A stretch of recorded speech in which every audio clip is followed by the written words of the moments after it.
השנייה הייתה יותר, טיפה יותר עוצמות, טיפה יותר נוכחות בחלק של קריית שמונה. וכן, הם יכלו לעקוץ אותנו שוב במתפרצות כל פעם שהם יצאו, זה היה ברור. היה קשה, סעדנו, ממשיכים הלאה. הפצועים, החולים, העומס, אפשר להגיד שאתם במשבר? בגלל הפצועים והעומס? לא. אני חושב שלהפך. אני חושב שעל אף הפצועים והחוסרים הרבים והקשיים, גם במשחק הקודם הצלחנו להוציא כדורגל טוב, וגם היום היה משחק שהוא גם יכל עם טיפה איכות בחלק הקדמי, גם יכל להיגמר אחרת.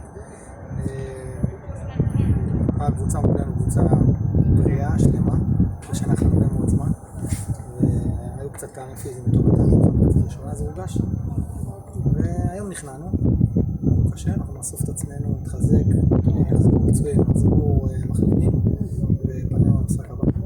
אני בטוחה שדווקא בתקופה הזו מתגלות כאן כל מיני נקודות אור, וזה גם משפיע על המחשבות לקראת חלון העברות של ינואר. שמענו שאתם מחפשים שוער זר, אולי אריאל הרוש, אולי אלון תורג'מן יגיע.